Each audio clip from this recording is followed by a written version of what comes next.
நிஜம் இல்லாமல் நிழல் இல்லை. நிஜத்துல இயேசு என்ற நாமத்தில் வெளிப்பட்டார். ஆனா அதற்கு முன்பதாக நிழலாக பழைய பாட்டிலே இம்மானுவேல் என்ற நாமத்தை நமக்கு தெரியப்படுத்தினார். ரெண்டுமே அவருடைய நாமம் தான். ஆனா நிஜத்துல அவர் ரட்சிப்பை தர வந்தார். அந்த ரட்சிப்பை காத்துக்கொள்ள நாம் என்ன செய்ய வேண்டும் என்பதை அவருடைய நிழலாய் சொல்லப்பட்ட நாமம் நமக்கு தெரியப்படுத்துகிறது. அதுதான் தேவன் நம்மோடு கூட இருக்க வேண்டும்.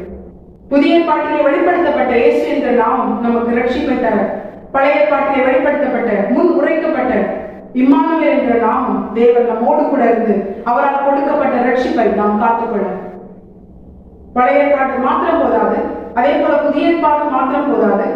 தேவர்களாகி நாம் சகல சத்தியத்திற்குள்ளும் பிதாவாகிய தேவனால் அருளப்பட்ட பரிசுத்த ஆவியானவரால் நடத்தப்பட பழைய பாடும் புதிய பாடும் இணைந்ததாக பரிபூர்ணமான ஒரு சத்திய வேதாகமாக கர்த்தர் நம்முடைய கருத்திலே கொடுத்திருக்கிறார். இதே போலதான் இயேசு என்ற நாமத்தின் அனுபவத்தையும் இம்மானுவேல் என்ற நாமத்தின் அனுபவத்தையும் தேவர்களாகி நாம் பெற்றிருக்க வேண்டும். அவரால் கொடுக்கப்பட்ட ரட்சிப்பை நாம் காத்துக்கொள்ளணும். அதை காத்துக்கொள்ள ஆண்டவர் நம்மோடு கூட இருக்கணும். அந்த ரட்சிப்பை தந்த தேவன் நம்மோடு கூட இருக்கணும். இப்படிப்பட்ட இரண்டு அனுபவங்களை உடையதுதான் கிறிஸ்தவ வாழ்க்கை. இதுதான் நமக்கு நியமிக்கப்பட்ட பாதை.